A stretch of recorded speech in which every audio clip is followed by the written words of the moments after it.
عليكم ورحمة الله وبركاته. الحمد لله رب العالمين وبه نستعين على أمور الدنيا والدين وله ما سكن في الليل والنهار وهو السميع العليم. الله ولي الذين آمنوا يخرجهم من الظلمات إلى النور والذين كفروا أولياؤهم الطاغوت يخرجونهم من النور إلى الظلمات أولئك أصحاب النار هم بها خالدون. أشهد أن لا إله إلا الله وحده لا شريك له وهو الذي يقبل التوبة عن عباده ويعفو عن السيئات ويعلم ما تفعلون. وأشهد أن محمدا عبده ورسوله المبعوث رحمة للعالمين. يا أيها الذين آمنوا اتقوا الله حق تقاته ولا تموتن إلا وأنتم مسلمون. يا أيها الناس اتقوا ربكم الذي خلقكم من نفس واحدة وخلق منها زوجها وبث منهما رجالا كثيرا ونساء واتقوا الله الذي تساءلون به والأرحام إن الله كان عليكم رقيبا. فإن أصدق الحديث كتاب الله وخير الهدى هدى محمد صلى الله عليه وسلم وشر الأمور محدثاتها وكل محدثات بدعة وكل بدعة ضلالة وكل ضلالة بالنار. Mari kita bersyukur kepada Allah Subhanahu wa Ta'ala.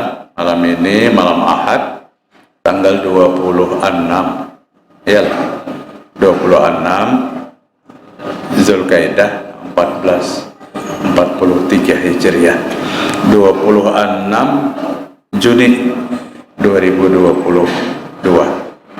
Alhamdulillah kita sehat walafiat. Kalau 26 Zulkaidah terakhir 25 hari ini 25 Juni ya. Zulkaidah 26 yang hitung kita nih terakhir bercukur apabila kita 26 hari Ahad, 27 hari Senin, 28 hari Selasa, 29 hari Arba, 30 hari Kamis.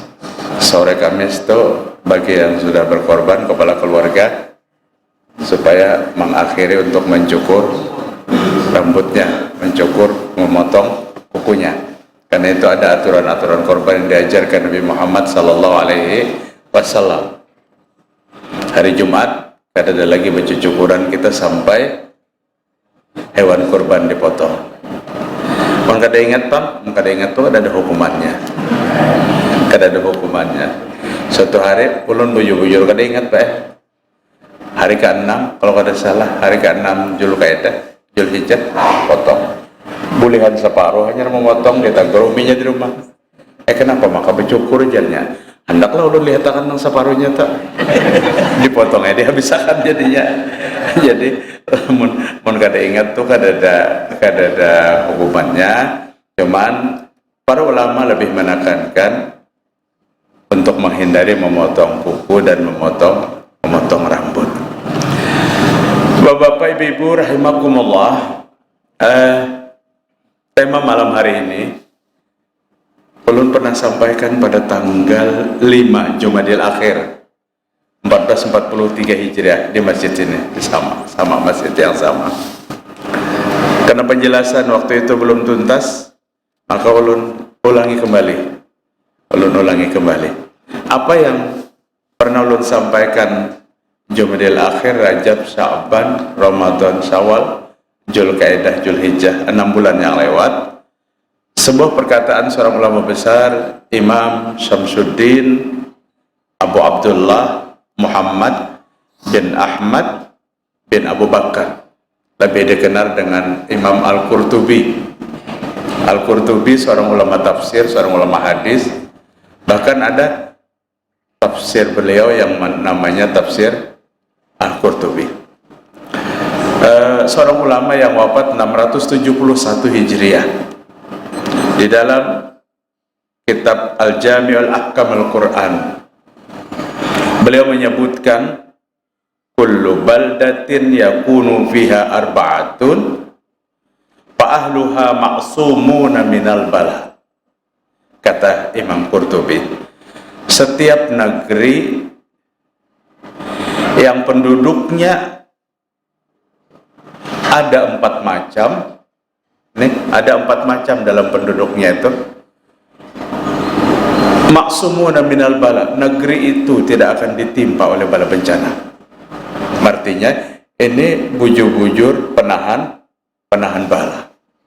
Maka kita tuh tahu aja bala itu adalah ujian.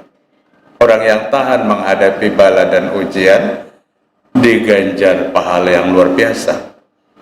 Dan bala dan ujian itu hanya di dunia. Di surga kan ada lagi kita diuji-uji.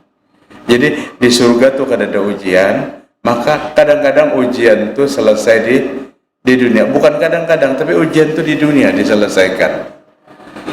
Ada solusi apabila bala itu datang lawan kita. Kita disuruh sabar menghadapi segala bala itu. Sabar menghadapi bala termasuk bahagian daripada urutan pendidikan di dalam Islam. Dalam surah Luqman, Allah menyebutkan setelah jangan syirik lawan Allah, kemudian berbuat baik kepada kedua orang tua, segala amal ibadah yang kita laksanakan pasti akan dibalas, mendirikan sholat, wa amur bil ma'ruf, amar ma'ruf nahi munkar, wasbir ala ma asabak. Jadi masalah bala ini perlu ditanamkan kepada generasi-generasi penerus kita, bahwa yang namanya dunia itu pasti ujian. Ada ujian dalam kehidupan kita. Dan Allah memberikan ujian itu, memberikan nilai ganjaran pahala yang besar lawan kita. Pahalanya apa? Sabar daripada segala bala dan ujian itu. Disuruh menghadapinya dengan kesabaran. Solusinya apa kesabaran itu? Kembali kepada Allah. Kembali kepada Allah, mencari solusi-solusi yang terbaik. Kenapa demikian? Karena banyak orang yang ditimpa oleh bala bencana itu, solusinya lebih menjauhkan diri kepada Allah Subhanahu wa Ta'ala. Jadi bukan mendekat kepada Allah, tapi berjauh pada Allah, karena mencari solusi di luar daripada tuntunan-tuntunan agama Allah Subhanahu wa Ta'ala. Ada bala yang menimpa kehidupan masyarakat.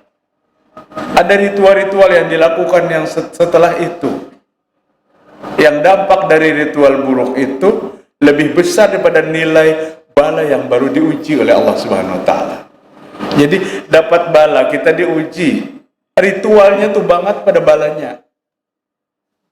Ritualnya banget pada balanya. Kalau bala, kita diuji dengan sekian banyak korban umpamanya. Tapi ritual setelah itu, ini yang korban apa? Yang korban iman, akidah dan keyakinan kita kepada Allah Subhanahu wa Ta'ala. Hancur-hancuran. Jadi solusi-solusi yang dilakukan di luar daripada solusi yang diajarkan oleh Nabi Muhammad sallallahu alaihi wasallam. Jamaah sekalian rahimakumullah, Imam Qurtubi mengatakan setiap satu negeri yang dihuni oleh 4 golongan ini ada dalam kehidupan umat manusia. Kehidupan penduduk negeri itu ada 4 golongan ini, maka fa'ahluha ma'sumuna minal bala, kata beliau. Penduduk negeri itu akan sunyi daripada bala. Artinya 4 macam penolak bala. Penolak bala. Arti penolak bala itu mulai bahari mahal harganya, larang benar. Sampai ada doa tolak bala. Ada nasi habang putih tolak bala. Padahal menambahi balanya. Jadi nangaran bala itu kita takutan, sehingga datang lawan tuan guru urama nang para kelon kita rumah, guru tolong bacakan supaya kami jauh dari bala dan bencana. Apa 4 orang yang jadi penolak bala di sebuah negeri itu? Yang pertama, kata Imam Qurtubi, imamun adilun, seorang pemimpin yang adil. Ternyata pemimpin ini adalah penahan pertama turunnya bala. Jika sebuah negeri dipimpin oleh pemimpin yang tidak adil, maka akan bertambah parah negeri itu. Bertambah parahnya apa? Bala turun silih berganti ke dalam kehidupan kita. Jamaah sekalian rahimakumullah, kan bala itu kadang-kadang turun karena perilaku manusia. Ayat 27 surah Al-Baqarah, ayat 25 surah Ar-Ra'd, Allah berfirman, alladzina yanquduna ahdallahi min ba'di mitsaqih wa yaqta'una ma amara Allahu bihi ayyusala wa yufsiduna fil ard ulaika humul khasirun. Orang yang melakukan pengkhianatan terhadap perjanjian dengan Allah, orang yang memutuskan tali silaturahim setelah Allah perintahkan untuk disambung kembali, orang yang berbuat kerusakan di muka bumi ini, ulaika humul khasirun. Al-Baqarah 27. Mereka itulah orang yang rugi. Tapi ayat ini diulang Allah lagi pada surah Ar-Ra'd ayat 25. Walladzina yanquduna ahdallahi min ba'di mitsaqih wa yaqta'una ma amara Allahu bihi ayyusala wa yufsiduna fil ard ulaika lahumul la'natu wa lahum su'uddar. Orang yang melakukan pengkhianatan terhadap perjanjian dengan Allah, orang yang memutuskan tali silaturahim di mana Allah perintahkan untuk disambung kembali, dan orang yang berbuat kerusakan di muka bumi, ulaika lahumul la'natu, mereka yang dikutuk oleh Allah Ta'ala, mereka yang dilaknat oleh Allah. Dan puncak daripada laknat Allah itu, walahum su'uddar, mereka akan dikembalikan tempat yang terburuk di akhirat. Biar kada ulun jelaskan, pengen tahu tempat yang paling buruk itu apa, Pak? Neraka. Mereka akan dicampakkan ke dalam neraka, tempat yang paling buruk di akhirat. Siapa mereka ini? Pengkhianat terhadap Allah. Siapa pengkhianat terhadap Allah? Mengaku bertuhan dan Allah Ta'ala, tapi tetap melakukan persekutuan terhadap Allah, tetap melakukan kemusyrikan, kada ampi-ampi. Syirik itu pengkhianatan terbesar.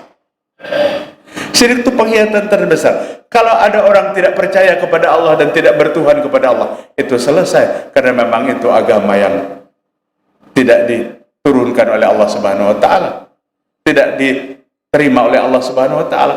Tapi manakala seseorang mengaku sebagai seorang muslim tapi melakukan kemusyrikan terhadap Allah, ini pengkhianatan terbesar. Sering ulun sampaikan sebuah hadis yang Nabi suruh dibaca pagi dan sore. Raditu billahi rabbah. Ya Allah, saya ikhlas bertuhan kepadamu. Ikhlas bertuhan kepada Allah Ta'ala. Kayak apa ikhlas bertuhan kepada Allah? Orang yang ikhlas bertuhan kepada Allah tuh tidak membawa sedikit pun kemusyrikan ke dalam kehidupan. Raditu billahi rabbah. Apabila syirik ada, itu orang yang kan ikhlas bertuhan kepada Allah Subhanahu wa Ta'ala. Kemudian orang yang diperintahkan oleh Allah melakukan apa? Melakukan hubungan silaturahim, menyambung hubungan silaturahim di mana Allah perintahkan untuk disambung. Allah melarang orang yang memutuskan tali silaturahim. Bahkan Nabi sallallahu alaihi wasallam dengan tegas mengatakan, la yadkhulul jannah qati'un, tidak akan mendapatkan surga orang yang pemutus tali silaturahim. Jadi ini yang Allah katakan, ulaika lahumul la'nah, mereka itu yang dikutuk oleh Allah. Kemudian wa yufsiduna fil ard, yang ketiga. Ini yang ingin ulun bicarakan tadi pada poin yang pertama. Orang yang melakukan kerusakan-kerusakan di muka bumi. Siapa yang melakukan kerusakan-kerusakan di muka bumi?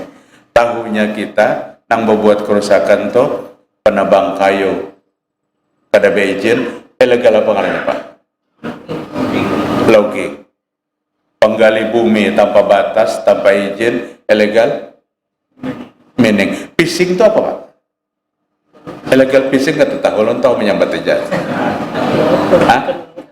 Ikan laut. Iya, ikan laut. Jadi laut digali tanpa prosedur, bumi digali tanpa prosedur, pohon ditabang. Inikah yang melakukan kerusakan di muka bumi? Ulama tafsir wa yufsiduna fil ardh asyirku wal ma'asi. Nang melakukan kerusakan di muka bumi itu bukan ilegal ini, tapi pelaku kemusyrikan dan pelaku kemaksiatan. Karena apabila syirik dia lakukan, kemaksiatan dia lakukan, Allah akan marah. Apabila Allah marah, apapun yang Allah ingin lakukan terjadi. 100 tahun. Ujar nambah umur beratus tahun. Kada pernah menemui kita banjir nang kayak tahun tadi. Ini bala bencana. Dan ini kembali kepada kita. Satu bencana kemarau panjang yang terjadi, apa yang diperintahkan Allah kepada Nabi Nuh alaihissalam? Faqultu astaghfiru. Ajak orang untuk meminta ampun. Bencana kemarau panjang, Nabi Nuh mengajak umat untuk istaghfiru, meminta ampun kepada Allah Subhanahu wa taala. Jamaah rahimakumullah. Maka hati-hati juga dengan ritual-ritual yang seperti itu. Yang kadang-kadang maaf benar ulun, di akhir-akhir ini ritual-ritual kemusyrikan itu didukung, diangkat kembali, dihidupkan kembali, karena ini masuk bahagian daripada budaya-budaya bangsa. Ujarnya, seorang yang beragama Islam harus mempertimbangkan itu, mempertimbangkan. Jamaah rahimakumullah. Jadi negeri tidak akan dituruni bala jika memiliki pemimpin yang beriman, jika memiliki pemimpin yang adil, jika memiliki pemimpin yang mengerti agama, dan itu urusan kita, karena kita nang tukang pilih. Jamaah sekalian, yang pertama. Yang kedua, bala itu ditahan dari sebuah negeri, kata Imam Qurtubi, pada saat wa'alimun ala sabilil huda, adanya ulama yang komitmen terhadap Al-Quran dan Sunnah. Sabilil huda itu di jalan petunjuk. Masih adanya ulama yang komitmen memegang teguh sabilil huda, jalan petunjuk. Wa anna hadza sirati mustaqiman fattabi'u. Inilah jalanku yang lurus, ikuti, kata Allah Ta'ala. 115 surah An-Nisa. Wa may yushaqiqir rasul min ba'di ma tabayyana lahul huda wa yattabi' ghayra sabilil mu'minin nuwallihi ma tawalla wa nuslihi jahannam wa sa'at masira. Siapa yang menantang Nabi, siapa yang menantang Rasul adalah umat Nabi Muhammad. Tunang wani menantang, kadada nang berucapnya, ayo Nabi ku tantang, kadada, biar kekadakan halus, kadada. Tapi perilaku umat manusia ini sudah termasuk dalam golongan menantang Nabi. Siapa yang memadahkan itu? Allah Ta'ala. Apa ajar Allah Ta'ala? Min ba'di ma tabayyana lahul huda. Setelah jelas apa yang Nabi bawa itu jalan-jalan petunjuk. Orang yang menantang Rasul itu orang yang tidak melihat jalan yang dibawa Nabi itu sebagai petunjuk. Kenapa melihat jalan Nabi itu bukan petunjuk? Wa yattabi' ghayra sabilil mu'minin. Dia mengikuti jalan, bukan jalan orang yang beriman. Sabilil mu'minin, sabilil sahabat. Jalan orang yang beriman, jalannya sahabat. Sahabat yang mengikuti jalan yang dibawa oleh Nabi Muhammad sallallahu alaihi wasallam. Kemudian ada golongan yang kadang mengikuti jalannya sahabat Nabi yang dibawa oleh Nabi Muhammad sallallahu alaihi wasallam. Ini yang dikatakan menentang. Ini yang dikatakan tidak komitmen terhadap Al-Quran dan Sunnah. Kalau itu yang terjadi apa? Bukan sekadar bala bencana. Allah mengatakan satu ucapan yang jenuh Allah mengurusnya. Nuwallihi ma tawalla wa nuslihi jahannam. kami biarkan dia sesesat-sesatnya, kata Allah Ta'ala, dan kami campakkan dia ke dalam neraka Jahannam. Tetangga memadahkan kita sesat, belum tentu. Tapi lemun jar Allah Ta'ala, biar aja nya sesat-sesatnya, kadang-kadang lagi diselesaikan, Pak. Kadang-kadang diselesaikan. Allah sudah menyampaikan satu perkataan bosan dalam mengurus manusia yang mencari jalan-jalan sendiri di luar jalannya Nabi Muhammad SAW. Inilah nilai kita istiqomah dalam sunnah, karena menahan datangnya bala. Biarkan dia sesat-sesatnya. Bapak-bapak boleh cek aja. Kalau amal yang sunnah, menyebarkannya tuh saling ngalihan, dituduh macam-macam. Tapi di luar sunnah, suburnya luar biasa. Secepat subur bangkit. Kenapa? Allah kadang mengurusi lagi. Di mana buktinya Allah kadang mengurusi? 115 surah An-Nisa. Aku biarkan dia sesatnya. Pernyataan jengkel Allah Ta'ala. Allah jenuh melihat golongan yang disiapkan Nabi untuk membawa jalan petunjuk, tapi jalan itu tidak diambil. Dan bencana yang terbesar apabila ini terjadi apa? Maka bala bencana akan turun dalam kehidupan kita. Ayat 63 surah An-Nur. Maaf, lamun kada 63, 33. Ada tiganya ujungnya. Waliyahzaril ladzina yukhalifuna an amrihi an tusibahum fitnatun aw yusibahum adzabun alim. Allah Ta'ala memperingatkan keras, hendaklah orang yang selalu berselisih dengan Nabi merasa takut. Kada takutkah orang yang selalu berselisih dengan Nabi itu? Apa yang ditakutkan? Antusibahum fitnah. Allah akan menimpakan fitnah yang besar dalam kehidupan. Ulama berbeda pendapat tentang fitnah pada tafsir ini. Ada yang mengatakan bencana. Silih berganti datang, belum selesai yang satu, datang lagi bencana yang lain. Tapi ada pendapat beberapa ulama tafsir yang mengatakan fitnah yang terjadi karena banyaknya yang menyelisihi Nabi dalam kehidupan. Apa fitnah itu? Rasa sayang seorang muslim terhadap agamanya. Allah cabut rasa cinta orang Islam terhadap Islam. Ini bencana yang paling besar. Banyaknya aturan-aturan di luar Islam yang dipegang untuk menjadi rujukan-rujukan ibadah tiap hari, dan tidak banyak yang bereaksi, membiarkan begitu aja, maka kecintaan terhadap Islam dicabut oleh Allah. Sehingga sering terjadi kata-kata yang melecehkan Islam justru keluar dari ucapan seorang tokoh muslim. Umar bin Khattab radhiyallahu anhu berkata, al-Islam mahjubun bil muslimin. Islam itu tertutup oleh perilaku dan ucapan orang Islam sendiri. Seorang muslim yang berkata dan perkataan itu merendahkan agama Islam karena kehilangan rasa cinta terhadap agamanya. Kenapa bisa terjadi orang Islam hilang rasa cinta terhadap agamanya? Karena banyaknya hari ini perilaku umat yang berselisih dengan jalan yang dibawa oleh Nabi Muhammad sallallahu alaihi wasallam. Ini yang dimaksud bencana para jemaah sekalian rahimakumullah. Dan manakala orang jauh daripada Al-Quran dan Sunnah, maka bala bencana akan turun. Kejayaan umat manusia, kejayaan agama, di mana letaknya?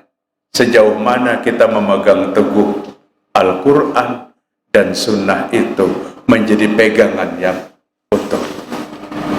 Kita bersyukur kepada pendiri perserikatan.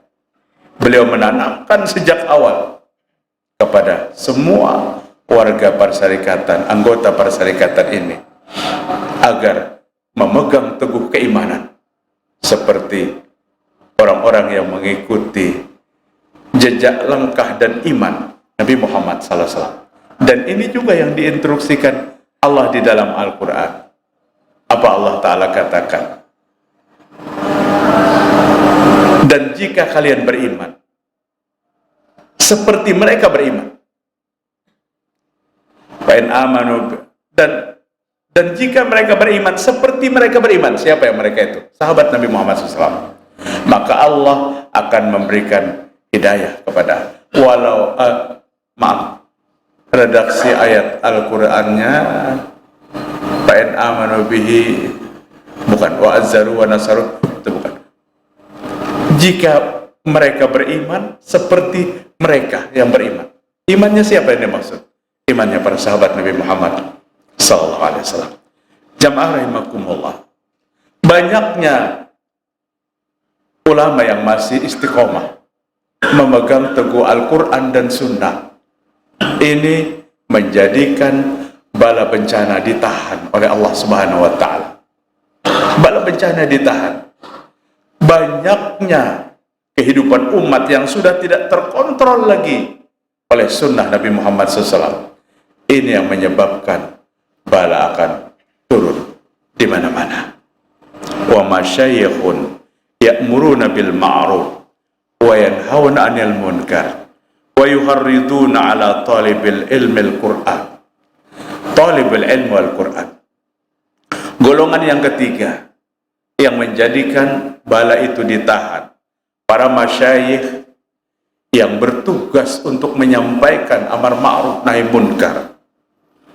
Kemudian mereka memberikan fasilitas, mereka menyokong, mendukung kepada siapa? Ala talibil ilmi wal Qur'an, kepada penuntut-penuntut ilmu dan penuntut-penuntut Al-Quran. Kata Imam Qurtubi, masih ada dai-dai yang datang menemui umat, bahkan ke pelosok-pelosok. Mereka temui, mereka hanya menyampaikan apa yang pernah disampaikan Nabi Muhammad sallallahu alaihi wasallam. Qulu la ilaha illallah, katakan la ilaha illallah, kalian pasti akan beruntung. Kadang kita tidak mampu mendatangi orang-orang yang ada di desa-desa, di pelosok-pelosok, tapi masih banyak yang mampu mendatangi, hanya menyampaikan kalimat-kalimat Allah. Dan ini termasuk bahagian di mana Allah telah menahan turunnya bala. Yang berikutnya, siapa yang menahan turunnya bala itu? Wa nisa'uhum mustauratun la yatabarrajna. Dan wanita-wanita yang menutup aurat dan mereka tidak tabarruj seperti wanita-wanita jahiliyah. Jadi wanita yang menutup aurat ini bahagian daripada andil untuk menahan turunnya bala. Sebaliknya, para wanita yang mengumbar aurat dibuka di tengah umum, ini termasuk andil untuk mempercepat turunnya bala. Allah Subhanahu wa Ta'ala tidak menurunkan bala, menahan turunnya bala. Banyaknya wanita-wanita yang menutup aurat. Jamaah sekalian rahimakumullah, kita bicarakan mudah ini, tapi dipraktekkan sangat sulit. Yang mau auratnya ditutup dengan alasan berbagai macam, kadang-kadang mereka tidak mau menutup aurat. Padahal menutup aurat itu adalah wajib bagi para wanita. Wanita yang membuka aurat menjadikan peluang bala bencana itu turun di sebuah negeri. Jadi jika negeri ini mampu membawa para wanitanya sebagai wanita yang berhijab, wanita yang bertutup auratnya, insya Allah bala bencana itu jauh dari kehidupan kita. Ya ayuhan nabi, kulli azwajika wa banatika wa nisa'il mu'minin ayyudnina min jalabibihinna.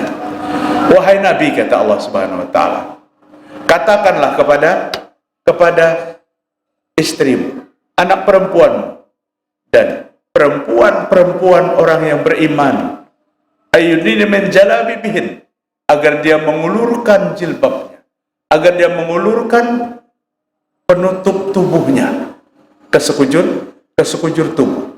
Dan ini adalah merupakan salah satu perintah dari Allah Subhanahu wa taala. Jamaah rahimakumullah. Dari 4 macam yang dikemukakan oleh Al-Imam Al-Qurtubi, penyebab terbesar turunnya bala bencana dan penyebab bala itu ditahan oleh Allah Subhanahu wa taala, semua itu menyangkut dalam dosa-dosa yang banyak. Seorang pemimpin yang tidak adil, itu dosanya sangat besar. Dan kepemimpinan itu jangan kita hanya berpikir sebuah negara, satu daerah. Bahkan dalam sebuah hadis sahih, kullukum ra'in wa kullukum mas'ulun an ra'iyati. Semua kamu pemimpin, semua kamu akan ditanya tentang kepemimpinan. Wal khadimu, kata Nabi, pembantu rumah tangga, budak adam itu pun pemimpin, dan dia akan mempertanggungjawabkan dalam memelihara harta yang diamanatkan oleh tuannya. Artinya berbicara tentang keadilan kepemimpinan, termasuk kita dalam rumah tangga kita. Para bapak-bapak, ibu-ibu rahimakumullah, apa yang kita lakukan hari ini setelah kita melakukan itu? Kita kembali mendatangi kajian-kajian kita yang kita yakin di dalamnya diajarkan sesuai dengan Al-Quran dan Sunnah.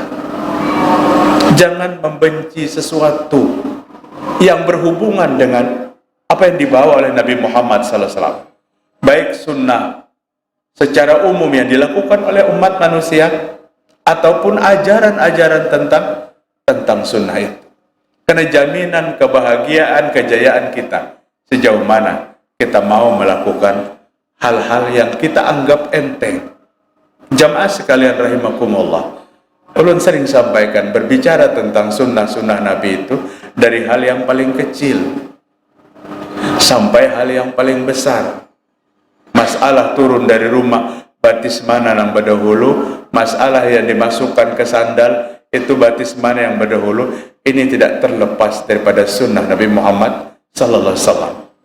Orang yang berada dalam sunnah Nabi, dia bisa melakukan 24 jam dalam nilai ganjaran pahala yang terus menerus. Jika kita mau mengkaji apa yang Nabi ajarkan kepada kita, karena tidak ada dari ajaran Rasul satu pun yang tidak bernilai ganjaran pahala. Sampai salah seorang sahabat, Utsman bin Affan radhiyallahu anhu, ditanya tentang apa? Tentang Islam mengatur sampai masuk keluar toilet. Islam mengatur sampai keluar masuk WC. Dan yang ulun katakan kada berlebihan, jika kita masuk toilet, keluar toilet sesuai dengan sunnah, maka masuk WC itu pun berpahala, makan berpahala, tidur berpahala, berjalan berpahala. Kemana kita? 24 jam kita berada dalam lingkaran pahala, manakala kita istiqomah dalam ajaran dan sunnah Nabi Muhammad SAW. Tapi kadang-kadang kita kadang mau repot. Urusan baju, sandal, selawar yang kita pakai, batis kanan, batis kiri berdahulu, kada ada urusan. Yang penting ya bawa baju juga, kan kayak itu. Masuk WC, batis kanan, batis kiri berdahulu, kada ada urusan. Yang penting masuk WC, BAB sudah selesai. Alangkah bahagianya jika kita mampu mempraktekkan sekecil-kecilnya ajaran diajarkan Nabi Muhammad sallallahu alaihi wasallam, dan ini yang menjadikan kedudukan sahabat itu menjadi manusia yang terbaik. Kita tidak akan menemukan kebaikan seperti sahabat sampai hari kiamat. Kada menemukan lagi. Dari mana sahabat itu dinilai sebagai orang yang terbaik? Karena dia memegang teguh ajaran dibawa oleh Nabi Muhammad sallallahu alaihi wasallam. Islam itu indah, Islam itu bahagia, Islam itu mudah jika kita mau pelajari. Tapi jika semangat kita kada ada untuk melaksanakan itu, iya, komentarnya macam-macam. Ulun sering sampaikan bapak-bapak, ibu-ibu, lawan pian berataan, apabila urusan sunnah itu jangan pernah berandai-andai. Seandainya Nabi itu lahir di Jawa Timur, pasti Nabi kada bagamis. Itu andainya salah. Ini berandainya salah. Artinya apa? Lamun Nabi lahir di Jawa Timur, Nabi kada pakai gamis. Nabi pakai apa? Nah di kepala itu apa kerja? Belangkon jadinya. Pasti Nabi membelangkon. Ini andai-andai yang sangat keliru. Andai-andai sangat keliru. Ulun khawatir kalau tidak diandai-andai, seandainya Nabi dilahir di Pak Irian Jaya, pakai apa Pak? Apakah menghina? Menghina. Jadi sesuatu yang bernilai sunnah jangan pernah berandai-andai. Kita pegang, kita laksanakan, dan apa yang diajarkan Nabi pasti yang terbaik. Pasti yang terbaik dalam kehidupan kita. Laqad kana lakum fi Rasulillahi uswatun hasanah. Sesungguhnya bagimu, bagi kita, Rasul itu contoh dan ikutan yang kada boleh kita tinggalkan. Jamaah rahimakumullah. Pengamalan sunnah ini berat. Kenapa? Karena tantangan sunnah ini luar biasa jauh beratnya. Seorang ulama besar, Imam Sufyan Ats-Tsauri mengatakan, saya tentu lebih senang orang yang tidak komitmen dengan sunnah daripada ahli maksiat. Daripada ahli maksiat. Karena suatu saat ahli maksiat itu sadar dan dia bertobat.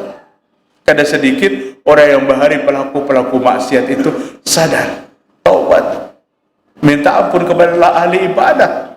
Sampai akhir hayat jelas dia kembali dengan mengucapkan la ilaha illallah. Tapi pelaku yang tidak sunnah dengan memproklamirkan itulah yang paling sunnah, ini yang paling disenangi oleh syaitan. Syaitan senang. Dan Imam Ibnu Qayyim mengatakan orang yang seperti ini adalah orang yang dalam hidupnya dikomando oleh hawa nafsu, buta mata hati. Wa amattibaul hawa yu'ma'anal qalba. Pengikut hawa nafsu, mata hatinya yang buta. Mata hati yang buta itu lebih parah daripada mata kepala. Mata kepala buta masih bisa beribadah, tapi jika mata hati yang buta, maka fala yamizu baina sunnah wal bid'ah, kata Imam Ibnu Qayyim. Tidak mampu lagi membedakan yang sunnah dan yang bukan sunnah. Au yunaqqisu, atau dipelintirnya, dipalingnya. Kayak apa memelintirnya? Ya sunnatal bid'ata wa yarul bid'ata sunnata. Ulun memelihara mun kawa kada tersambat bid'ah, tapi sambatannya memang itu. Dia memandang sunnah itu seperti yang bukan sunnah, dan memandang yang bukan sunnah nang kaya sunnah. Pada saat kehidupan sudah dikendalikan oleh hawa nafsu, kita bersyukur. Kita diajarkan kepada kita sejak kecil, bahkan di antara pian bertahan untuk mengenal sunnah Nabi Muhammad sallallahu alaihi wasallam. Orang yang komitmen terhadap sunnah Nabi adalah termasuk orang yang menahan turunnya bala bencana lawan kita. Jemaah sekalian rahimakumullah, seorang yang berdakwah menemui manusia ini juga banyak. Dan banyak yang tidak mampu cukup berdakwah. Maka ulun sering mendengar perumpamaan para ulama itu, dakwah itu ada beberapa macam, kata beliau. Yang pertama dakwah air hujan. Kalau air hujan itu akan menyirami di mana bumi Allah Ta'ala, tanpa diundang, tanpa dipinta. Ini dakwahnya para sahabat katanya. Yang kedua dakwahnya air sumur. Tuan gurunya tinggal di rumah aja lagi. Orang yang datang kepadanya minta ini, minta itu. Ini kada bergerak kemana-mana lagi sedih. Kemudian dakwah yang berikutnya adalah dakwah air PDAM. Sampai ke rumah-rumah, nah, tapi kada dibayar 2 bulan, mati kadija. Kada mengalir lagi bajunya. Ada tipe dakwah yang kayak itu. Jadi datang, tapi manakala kada dibayar PDAM, diputus. Karena datang lagi. Dan dakwah yang terakhir adalah dakwah yang kotor, yang dalam dakwahnya keluar ungkapan perkataan-perkataan yang tidak layak untuk diucapkan. Padahal waktu naik mimbar dia mengucapkan Assalamualaikum, yang menjamin kita yang hadir dalam keadaan selamat. Tapi yang keluar dalam pembicaraan sumpah serapah dan saling menghina kepada sesama muslim. Ini dakwah yang tidak dibenarkan. Jamaah sekalian rahimakumullah, ulun simpulkan apa yang dapat ulun sampaikan hari ini. Tahanlah bala ini, kata Imam Qurtubi, dengan 4 macam. Jadikan menjadi pemimpin yang adil, yang tidak zalim. Pegang teguh sunnah kuat-kuat dalam kehidupan kita. Biasakan untuk menyampaikan sesuatu yang benar kepada orang lain, sekalipun yang kita miliki hanya satu ayat. Dan ini nilai sebuah dakwah. Dan yang terakhir, ajaklah istri-istri kita, anak-anak kita, untuk senantiasa menutup aurat, untuk tidak tabarruj seperti tabarrujnya orang-orang jahiliyah. Semoga bermanfaat, dan mudah-mudahan Allah memberikan hidayah, mengampuni dosa dan kesalahan kita, menerima segala amal ibadah kita. Kita tutup. Subhanakallahumma wa bihamdik, asyhadu an la ilaha illa anta, astaghfiruka wa atubu ilaik. Assalamualaikum warahmatullahi wabarakatuh.